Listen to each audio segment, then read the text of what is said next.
A good evening to all of you, our viewers. This is the edition of The Link this week. We welcome you once again to The Link, and we thank you for keeping it here. And we promise to keep, we want to keep our promise to give you information that you can use and opportunities. It's what we sleep, eat, walk on The Link. And when you come here, we hope you're not disappointed. Tonight we're discussing oil. People are saying oil is not coming. I went there to those wells, Tilenga and Kingfisher, and I can tell you it's not a joke. Stuff is going on. Nowadays they're a bit quiet about what's happening, but I can tell you a lot is going on in Hoima and the whole Bulisa area in terms of oil. And tonight we have a Ugandan company in studio. If you've been thinking oil is only for the, the investors, the Total and Sinok and everybody, Sinopec, so and so on, we have Ugandans who are playing in that sector successfully, and we want to know how they do it, because playing in there is not your usual thing. And tonight in the studio, I have Mr. Isaac Nsereko, who is the director, DDG Oil and Gas Logistics. And as you heard, there is logistics. He's going to tell us what that is about. Isaac, welcome. Thank you, Simon. Thank you for having me. Glad to meet you after a long time. Yes, it's been a while, right? You left us alone and you went there. Now here we meet. Can you imagine? You know. All right. Let's start with the first question, Isaac. Yes. What is it like for a Ugandan company like you, DDG Oil and Gas Logistics, playing in the oil sector? Because as a journalist, I know that to play in that sector is not your usual business. Paint for us a picture. That's right. Thank you, Samuel, once again. So DDG Oil and Gas Logistics is the undisputed market leader when it comes to the logistics around oil and gas. Okay. You know, Uganda being land-linked, yes, we don't have a port.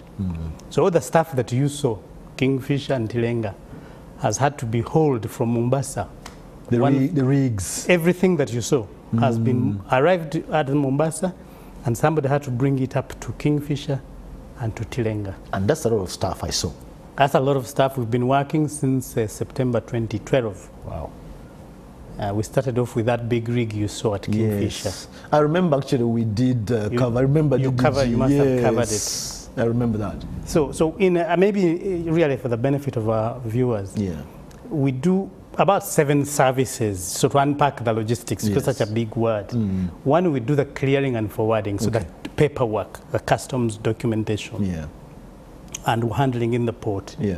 We do the haulage, the actual heavy lift, with the containers, engage, all different shapes of items. You can big imagine trucks. Big trucks.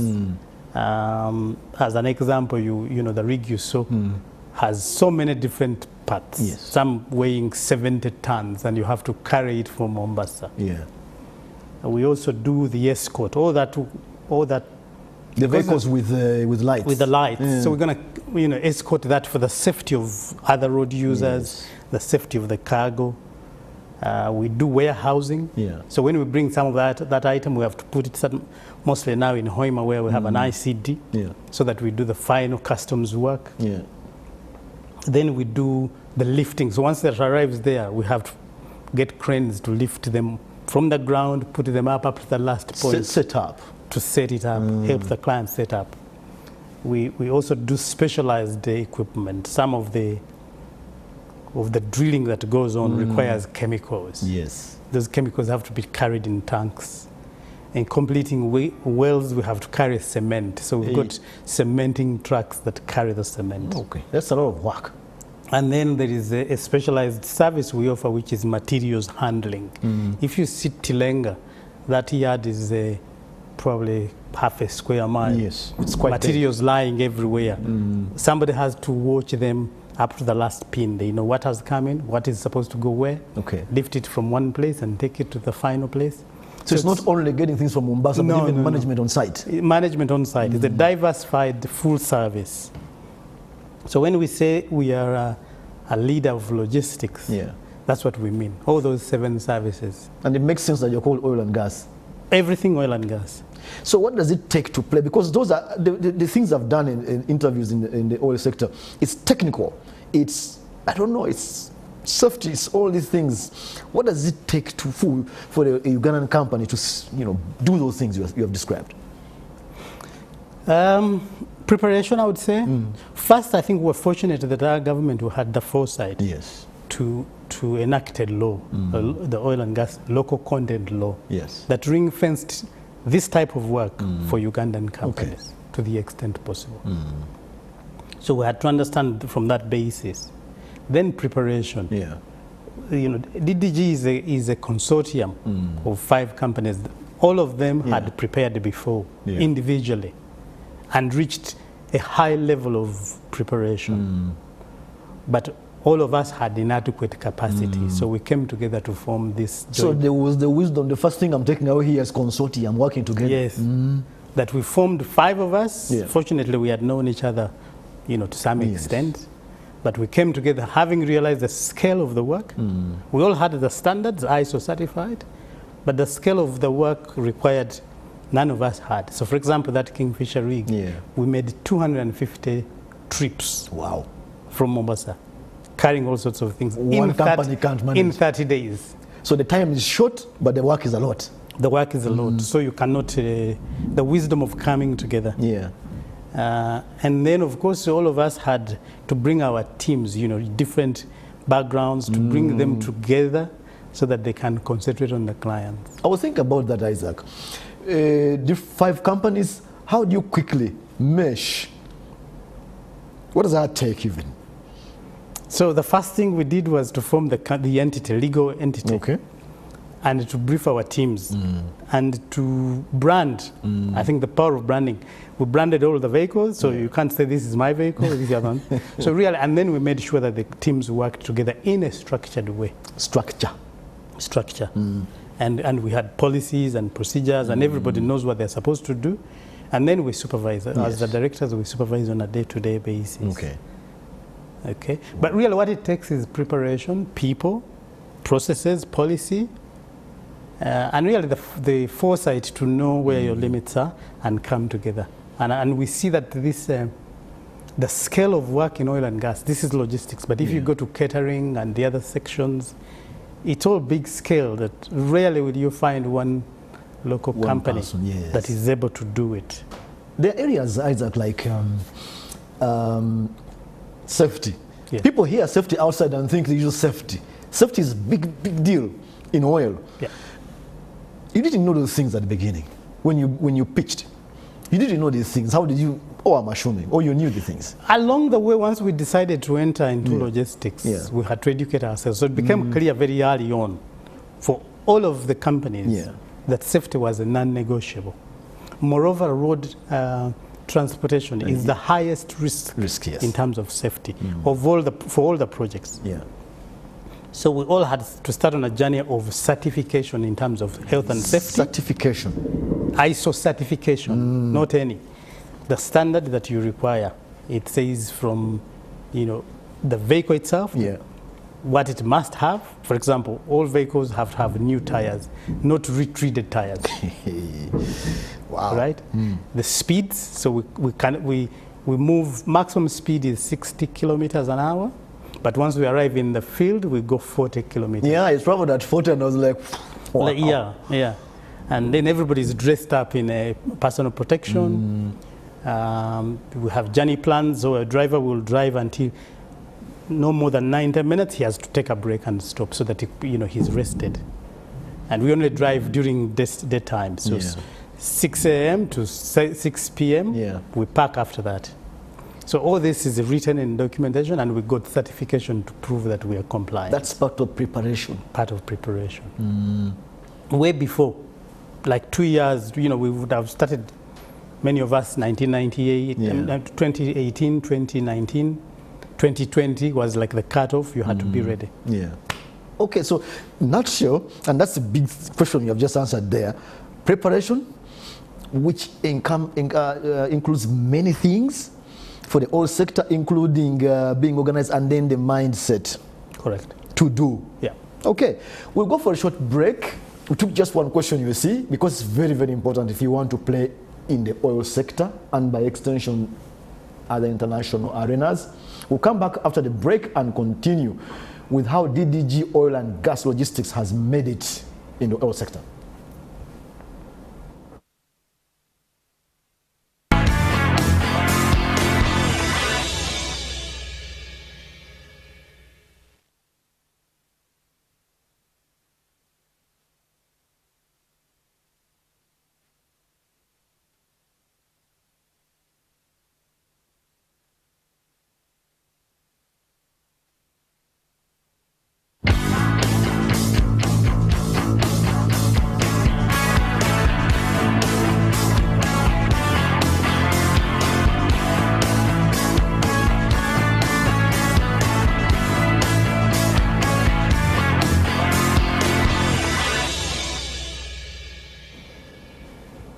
Welcome back from the break, and this is The Link.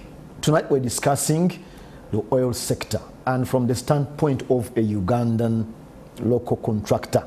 We have just heard from my guest, Mr. Isaac Nsereko, from who's the director at DDG Oil and Gas Logistics, that they are to form 5 companies as a consortium to manage. Not any of them could have managed. And many years down the road, they are still doing it, and it's hard to find somebody to match their capacity. Isaac, let's move on to the other question. What would you say are the key hurdles you have to navigate to manage beside the money? I know the money is big, but everybody says money. Let's go to other areas. You have the money. It's not enough. What are the areas you have to navigate to succeed? That's a good question. I think the first is to be decisive early, which space you're going to play. And our advice would be you stay in something you already know. Yes. It all starts in your mind, to make up your mind and say, okay, I am in this sector, and this opportunity is once in a lifetime, so I participate or miss out. And I'll have to explain to my grandchildren what I was doing. So you decide. I think the first thing you decide. That's the biggest hurdle. Once you decide, you already have the fundamentals, the basics. You know how a truck works, and you have customers. Then you up the game in terms of standards. And I would say at the end of the day, the first stop is certification, ISO. In doing ISO, for us, we have the 3 standards: management, health and safety, and the environment. We've got one planet. You have to look after it. If you get to those 3 certificates, by the time you're at the 3rd, you're really on paper ready. Now you have exposed enough. Exposed enough. You have to now get your company to live what you have written. If you do that, you can bid and get the job and do the work. But also to scale, to be realistic about the scale of your business. And I think many people would agree that the scale of oil and gas work we have seen, we have never seen it. It's a first. It's a first. You know, if you look at that rig, if you look at the pipeline pipeline we are moving is 18 meter. None of us had touched a thing like that. So then you have to be realistic and say, can I go alone? It's better to go with somebody else. You know, equipment, people, working capital, the cash cycles are probably 90 days. From when you spend on the job to when you see the money again is probably 90 days. Which is 3 months. Which is 3 months. You've got to have that elasticity. So you need the balance sheet. And that balance sheet also you need, alongside you need a banking partner who understands and is keen on the trade. And that means you have reputation. You have reputation. Interesting. Yes. Okay. Going back to the question I asked earlier. Identifying that I can work with this person, is that intuitive? How do you arrive? How do you conclude that all of us want to do, but can I work with this person? What happens? How do I go about that? That's a big question. I would say we were lucky. Because, you know, one of my partners I had met while I worked at the Monitor. And, you know, I knew we could work together. He's a good person. But still you measured the chemistry. The chemistry was there. The other partner, as soon as I started, getting into the logistics, I also met him. He's a veteran. Transporter, 15, 20 years. And when we first met, also the chemistry worked. So I get from that what you've just said there, networking. Yes, deliberately. Yes. So networking, at the conferences we attended, we would be, together with them, and then it was a natural progression. Once we got the first job, which was a Kingfisher rig, we realized, if we want to take it, we needed to partner. I would say, I think look in your networks with your competitors, so to speak. Even. Because, your competitors are probably your first stop. Because they already have what it takes.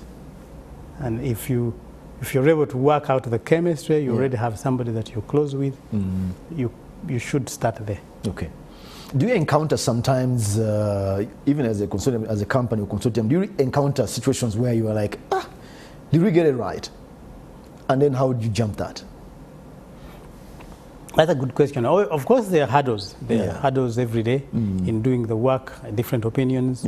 But I think for us, we were fortunate from the beginning that we agreed the roles and responsibilities. We've got a very strong chairman. When we debate and he senses the time to move is here, he will make a ruling and we all follow him. I think that's so have a structure in which leadership is clear and who does what. Yeah, because you can get stalemate and then the client will suffer. And then you could lose the contract. Of many in the private sector. Yes. You are not, you don't have clarity. And like you said it from the beginning, structure, and we follow them. Correct. The discipline to follow them. Is that a challenge sometimes? Discipline to follow. Yes. I think the discipline to follow is also the leader. Because if your leader is weak, you're probably going to debate for too long. By the time you finish the debate, the customer is cancelling the contract. Okay, before we go to our last question, I saw a lot of standardization, and I hear you say ISO takes you over. Yes. Are there other things I need to know? And here we're not only talking about oil, but we're talking about the international arena. Are there other things I need to know in terms of standards? Because oil lends to us what the international arena is for local Ugandan company. What do you know in terms That's of standards? That's a good question. I mean, oil is at the pinnacle of standards. Yeah. So in our case, once we were at the oil and gas level standards, it means we can do any other work. You can do other things, yes. Yeah. The UN agencies we can service. So by default, if you're able to go over the hurdles of oil and gas, then you're home for others. So when ISO does you the management, yes, it addresses a lot of things, asks that international people will be asking. ISO is the global standard. Yes. The gold standard for management. So if you do 900, then it streamlines your management. Okay. If you do the health and safety, you have met the highest standards.